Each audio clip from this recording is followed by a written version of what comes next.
नमस्कार, आप देख रहे हैं स्टेट टुडे न्यूज। मैं हूं आपके साथ हर्षिता मिश्रा। आइए करते हैं खबरों से शुरुआत।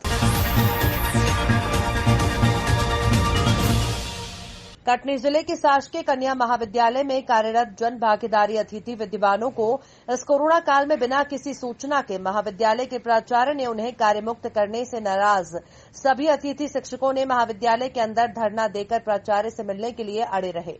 जन भागीदारी अतिथि शिक्षकों ने इसके पूर्व भी मुड़वारा विधायक संदीप जायसवाल और जिला प्रशासन से कर चुके हैं, लेकिन आज तक उन्हें बहाल नहीं किया गया। अतिथि जन भागीदारी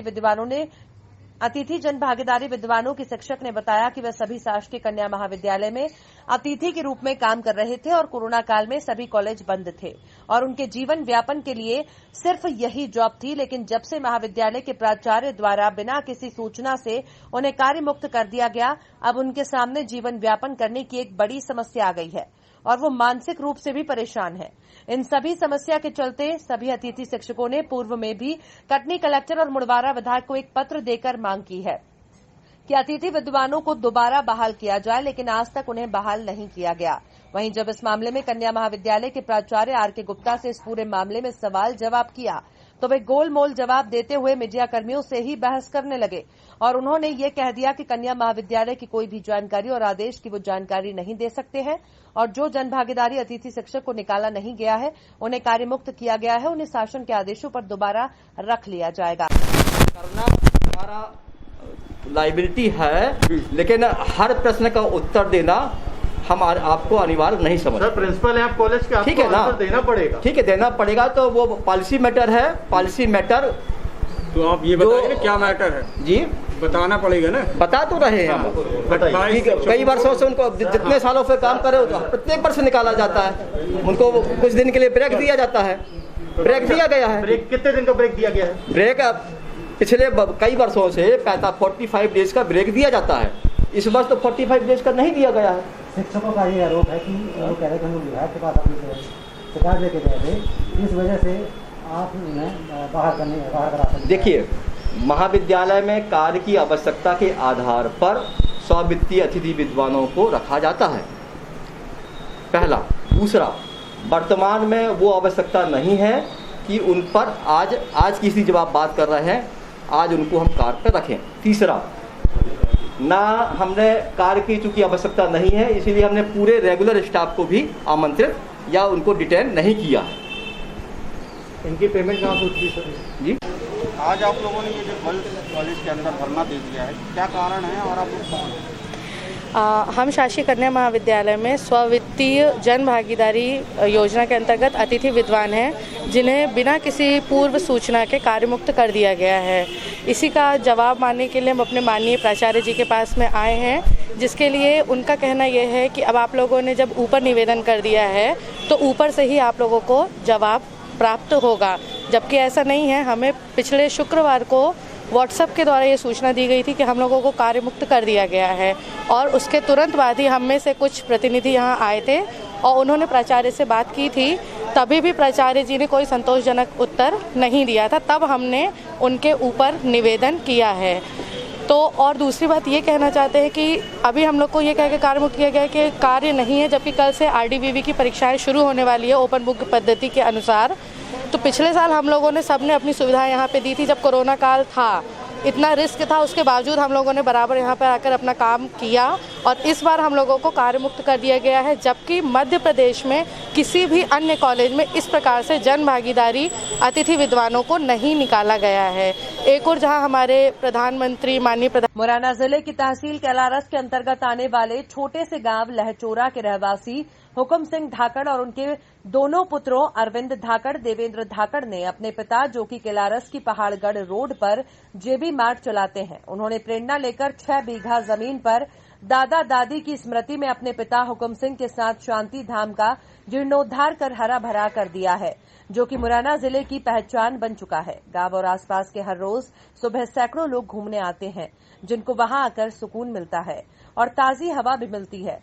इस शांति धाम में 600 पेड़ छायादार, 500 पेड़ फलदार और सैकड़ों पेड़ फूलदार हैं। आज 2 साल के अथक प्रयासों से एक शानदार विशाल बगीचे का रूप ले चुके हैं। आम आदमी से लेकर बड़े बड़े नेता भी यहां की सैर कर चुके हैं। जमीन सरकारी है, लेकिन हुक्म धाकड़ का प्रयास सराहनीय और प्रेरणा योग्य है। जहां कई गांवों में लोग 2 गज जमीन के लिए लड़ाई झगड़े पर उतारू हो जाते हैं, वहीं आज भी कई लोगों में इंसानियत जिंदा है। बना है ये कितने मुरैना जिले का 2 साल पहले हमारी माँ गुजर गई थी। हम कैलारस के निवासी हैं, नहीं निवासी यहीं के, हलनिवास कैलारस है। तो हम यहाँ पे आए थे अंत्येष्टि के लिए। तो ये पूरी तरह से जंगल पड़ा था। उस दिन से हमारे मन में एक जिज्ञासा हुई कि अपने जीवन में कुछ करें। तो पौधे शासन की तरफ से लगे हैं वृक्षारोपण योजना के तहत। देख रेख मैंने की है। बाद बाकी ये कुर्सियाँ हैं या ये 3 सेट चबूतरा है, गेट हैं, ये सब अपने निजी व्यय से किया है। 6 बीघा के आसपास है। रकबा में तो ज़्यादा है, पर इस समय मौजूदगी में 5-6 बीघा है। तो जो आपके मन में ऐसी भावना जबरजनी का है। कुछ समय पहले हम वहाँ गए थे सबलगढ़ मुक्तिधाम में। तो वहाँ पे एक बहादुर सिंह धाकड़ कॉमरेड थे, उनकी अंत्येष्टि में हम गए। तो वहाँ पे एक जो है समाज सेवी एसआई थे गणेश मरैया जी, तो उन्होंने उसको डेवलप किया। तो वहाँ से मन में हमारे में जिज्ञासा हुई कि हम अपने जीवन में कुछ करें। रतलाम मंडी में लोडिंग वाहन और बाइक में टक्कर हो गई। टक्कर में बाइक सवार हवा में उछलकर गिर गया। उसे जिला अस्पताल में भर्ती कराया गया है। घटना मंडी परिसर में लगे सीसीटीवी में रिकॉर्ड हो गई। जानकारी के अनुसार मंडी प्रांगण में हुई घटना में हाट की चौकी निवासी घायल हो गया। उसे जिला अस्पताल लाया गया था, जहां से परिजन उसे निजी अस्पताल में लेकर गए हैं। लोडिंग वाहन की भिड़ंत का वीडियो मंडी प्रांगण में लगे सीसीटीवी कैमरे में कैद हो गया। सीसीटीवी में बाइक सवार लोडिंग वाहन से टक्कर के बाद हवा में उछलकर नीचे गिर गया, जहां मंडी में मौजूद सब्जी व्यापारियों ने उसे जिला अस्पताल पहुंचाया। रतलाम में एक बार फिर लाइव विवाद की तस्वीर सामने आई है। मामला रतलाम के शिवगढ़ का बताया जा रहा है। इस विवाद में 2 पक्ष आमने सामने जमकर लाठियां भांज रहे हैं। काफी देर तक चले इस विवाद को कुछ लोगों ने अपने मोबाइल में कैद कर लिया। विवाद में 3 लोग घायल हो गए हैं, जिनका इलाज जिला अस्पताल में जारी है। घायलों ने बताया कि जमीनी विवाद हुआ है, हमारी जमीन पर कुछ लोग कब्जा करना चाहते हैं। इसी को लेकर 15 से 20 लोगों ने हमला कर दिया था। घटनाक्रम सामने आया है शिवगढ़ थाना में। आज दोपहर करीब 8 बजे मनोहर लाल जी टाँक, उनका लड़का हेमंत टाँक और मांगीलाल जी टाँक, उनकी दूसरा पक्ष है श्यामलाल जी टाँक और कन्हैयालाल जी टाँक। ये एक ही परिवार के होकर इनका जमीन है प्लाट बस स्टैंड शिवगढ़ पर। इस बात पर कब्जा करने की बात को लेकर दोनों पार्टी में मारपीट हुई। मांगीलाल जी टाँक और मनोहर लाल जी टाँक और उनके लड़के श्यामलाल जी टाँक को चोटें लगी है, जिनको इलाज के यहाँ भर्ती हुए हैं। आरोपी श्यामलाल जी और कन्हैयालाल जी और अन्य उनके साथी के विरुद्ध प्रकरण कायम किया जा रहा है। और जैसे ही थाने को प्रकरण कायम करने की गिरफ्तारी की जाएगी। एक वीडियो भी सामने आया, और भी आरोपी सामने आएंगे इसमें वीडियो देखें। जैसे उनकी शिनाख्त की जाएगी, जैसे आएगा उनकी गिरफ्तारी की जाएगी। पुराने प्रकरण भी दर्ज है कुछ सामने वाले आरोपी? हाँ, इसका निकाल के देकर उनके खिलाफ कार्रवाई की जाएगी पुराने प्रकरण का आधार। जी हां, हम बात कर रहे हैं मध्य प्रदेश आगर मालवा जिले के सुसनेर तहसील की, जहां नगर के मुख्य बाजार में वाहनों के प्रवेश से पल पल में ट्रैफिक जाम की स्थिति बनी रहती है, जिसको लेकर मंगलवार को एसडीपीओ एनएस रावत ने मौके पर पहुंचकर हाथी दरवाजे से महुड़ी दरवाजा तक वाहनों के प्रवेश पर प्रतिबंध लगा दिया है। हम आपको बता दें कि गत दिवस जनपद पंचायत में हुई बैठक में समिति के सदस्यों ने ट्रैफिक व्यवस्था में सुधार की बात रखी थी, जिसके बाद एसडीपीओ एनएस रावत ने वाहनों के प्रवेश पर प्रतिबंध लगाया है, ताकि वाहनों के कारण बाजार में दिन भर लगने वाले जाम से लोगों को राहत मिल सके। वहीं हाथी दरवाजे के अंदर के व्यापारियों का कहना है कि 2 पहिया वाहनों के प्रवेश पर प्रतिबंध के कारण ग्राहकी नहीं हो पा रही है। स्थानीय प्रशासन को पुराना थाना, पुराना बस स्टैंड स्थित मांगलिक भवन के पीछे और अन्य स्थानों पर पार्किंग जोन बनाकर स्थायी समाधान करना चाहिए। मध्य प्रदेश के शिक्षा विभाग में 1998 से कार्यरत, जो कि कभी शिक्षाकर्मी तो कभी अध्यापक तो कभी शिक्षक के नाम से पदांकित रहते हुए लगातार 23 वर्षों से आर्थिक शोषण का शिकार होते रहे, और जब इन्हीं में से किसी की पेंशन होती है तो नाम मात्र की 500 रुपए से 1500 रुपए की पेंशन प्राप्त होती है। इस अन्याय से प्रदेश सरकार सहित सभी प्रमुख अधिकारियों को पत्र प्रेषित कर न्याय के लिए पुरानी पेंशन, जिसमें अंतिम वेतन का 50% मूल वेतन प्लस डीए देने के लिए आग्रह किया गया था, जिसके जवाब में लोक शिक्षण संचालनालय द्वारा आवेदन अमान्य कर दिया। इसलिए अब लगभग 60,000 ऐसे शिक्षकों में से अलग अलग 10,000 शिक्षकों ने उच्च न्यायालय जबलपुर में याचिका दर्ज की। इसमें से शिक्षाकर्मी उत्थान समिति के साथ जुड़े 3,742 साथी, जिनके योगदान से पुरानी पेंशन प्राप्ति और विभिन्न विसंगतियों को दूर करने के उद्देश्य से 24 अप्रैल 2021 को दर्ज याचिका 8,946/2021 की 9 जून 2021 को प्रथम सफलतम सुनवाई हुई, जिसमें देश के ख्याति प्राप्त अधिवक्ता सलमान खुर्शीद, नलिन कोहली, विक्रमादित्य दिल्ली सुप्रीम कोर्ट के अधिवक्ता और जबलपुर उच्च न्यायालय के युवा अधिवक्ता अर्जुन सिंह ने शिक्षाकर्मी से भर्ती 1998 से लेकर 2018 तक जो शिक्षा विभाग में सेवा दी, उनको फिर से 2018 में शिक्षा विभाग में नियुक्ति प्रदान कर पूर्व वर्षों की सेवा के लाभ से वंचित कर दिया। इसके संबंध में पक्ष रखा और माननीय चीफ जस्टिस मोहम्मद रफीक साहब और माननीय सुजॉय पॉल जज की डबल बेंच में सुनवाई हुई, जिसमें इस प्रकरण को महत्व देते हुए सरकार को 5 जुलाई तक का समय दिया गया और अगली सुनवाई के लिए 5 जुलाई 2021 निर्धारित की। शिक्षाकर्मी उत्थान समिति द्वारा 3,742 सदस्यों ने पुरानी पेंशन प्राप्ति के लिए और विभिन्न विसंगतियों को दूर करने के लिए इस याचिका से एक पत्र तैयार हुआ है, जिससे शीघ्र ही पुरानी पेंशन प्राप्त होने के आदेश माननीय उच्च न्यायालय से मिलने की आशा लगाए। मध्य प्रदेश में कार्यरत शिक्षाकर्मियों ने शिक्षाकर्मी उत्थान समिति का गठन करके माननीय उच्च न्यायालय में पुरानी पेंशन की पात्रता होने से याचिका दर्ज की है, जिसमें 18 जिलों से 3,742 शिक्षाकर्मी साथ में हैं। 5 जुलाई को सरकार से जवाब मांगा है। 9 जून को पहली सुनवाई हुई थी। इसी तारतम्य में जबलपुर संभाग की 5 याचिकाएं और दर्ज हुई थी। वो याचिकाएं भी शिक्षाकर्मी उत्थान समिति के साथ मर्ज कर दी गई है। धन्यवाद। जी हां, हम बात कर रहे हैं मध्य प्रदेश आगर मालवा जिले के सुसनेर तहसील की, जहां पर 14 जून 2021 सोमवार को सुसनेर नगर के पुराना बस स्टैंड स्थित उत्कृष्ट स्कूल के पुराने भवन में 18 + 45 से अधिक उम्र वालों के लिए चल रहे वैक्सीनेशन केंद्र का बीएमओ मनीष कुरील ने निरीक्षण किया। साथ ही केंद्र में किए जा रहे वैक्सीनेशन की जानकारी ली। आपको बता दें कि इस अवसर पर बीएमओ के साथ अस्पताल के कर्मचारी, बीपीएम, दौलत मुजालदे आदि मौजूद थे। जिला सहकारी केंद्रीय बैंक शाखा अहमदपुर में रामबख्श पिता हरलाल निवासी दुर्गाव ने बैंक से 30,400 रुपए निकले और बैंक में एक तरफ जाकर गिनने लगा। इतने में 2 अज्ञात व्यक्ति आए और कहने लगे कि डीडी बनवानी है, और जो व्यक्ति पैसे गिन रहा था उसके पास पहुंच गए। एक ने बातों में लगाया, दूसरे ने हाथ से पैसे लेकर गिनना चालू किया और 6,000 रुपए लेकर भाग गया। मास्क बंधा हुआ होने के कारण सीसीटीवी कैमरे में साफ दिखाई नहीं दिया।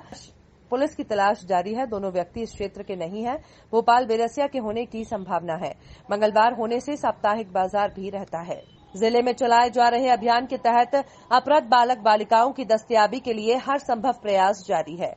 जिला पुलिस कप्तान द्वारा जिले के समस्त थाना प्रभारियों को इस और विशेष ध्यान देकर अपराधों के निराकरण बाबत लगातार निर्देश दिए जा रहे हैं, जिसके चलते थाना तलेन पुलिस टीम को एक सफलता प्राप्त हुई है। अतिरिक्त पुलिस अधीक्षक मनकामना प्रसाद और अनुविभागीय पुलिस अधिकारी सारंगपुर जोइस दास के मार्गदर्शन में अपहरण के आरोपी को गिरफ्तार किया गया है। संपूर्ण मामले और घटनाक्रम को गंभीरता से लेते हुए पुलिस अधीक्षक राजगढ़ द्वारा तत्काल थाना प्रभारी तलेन को टीम का गठन कर शीघ्र ही बालिका की दस्तयाबी के लिए निर्देशित किया गया। वहीं पुलिस टीम द्वारा नाबालिग बालिका की तलाश करना शुरू की। घटना के 4 दिन के अंदर ही उक्त का इजाफा कर आरोपी अजय राजपूत निवासी आसारेटा को गिरफ्तार किया गया, जिसे माननीय न्यायालय पेश किया गया है। उक्त सराहनीय कार्य में थाना प्रभारी तलेन उमाशंकर मुकाती के मार्गदर्शन में थाना तलेन की रचना परमार और उनकी टीम, आरक्षक 119 राहुल कारपेंटर, आरक्षक 1055 राजेंद्र, आरक्षक 828 खेम सिंह, आरक्षक 195 संजय और आरक्षक 219 मीनू की महत्वपूर्ण भूमिका रही। कटनी जिले के बहोरीबंद तहसील के ग्राम कुआ से सलीमराबाद तक सड़क निर्माण का कार्य चालू है, जिसमें उक्त निर्माण कार्य Hillways construction private limited company द्वारा मनमाने तरीके से कार्य कराया जा रहा है। सड़क निर्माण में आने वाले ग्रामों के बीच खुदाई कर सड़क निर्माण तो करा दिया गया, लेकिन बस्तियों के बीच न तो सड़क के दोनों किनारों पर नालियों का निर्माण किया गया और न ही सड़क के किनारे पड़े कंक्रीट के ढेरों को उठाया गया, जिसके कारण लोगों को बड़ी परेशानी का सामना करना पड़ रहा है। आपको बता दें कि ग्राम पंचायत पड़वार में बरसात से पहले ही बारिश के चलते लोगों के घरों में पानी भर गया है, क्योंकि निर्माण कंपनी के द्वारा पानी निकासी का कोई विकल्प नहीं रखा गया। इसी कारण राखी, जुजावल, पड़वार और सलीमराबाद ग्राम के रहने वाले लोगों के घरों में देर रात हुई बारिश के चलते 1 फीट गंदा पानी घरों में घुस गया, जिसके कारण न केवल परेशानी लोगों को उठानी पड़ी बल्कि सामान भी खराब हो गया। इसके अलावा घर में बच्चे, महिलाएं और बुजुर्गों को रात बैठकर गुजारनी पड़ी है। ग्रामीणों ने निर्माण कार्य में लगी कंपनी FPWD के अधिकारियों पर आरोप लगाते हुए बताया कि निर्माण का कार्य केवल कागजों में कंपनी और अधिकारियों तक सीमित है। जमीनी स्तर पर किसी तरह की कोई समस्या का हल देखने को नहीं मिल रहा है। मैं ग्राम पड़वार का निवासी हूँ।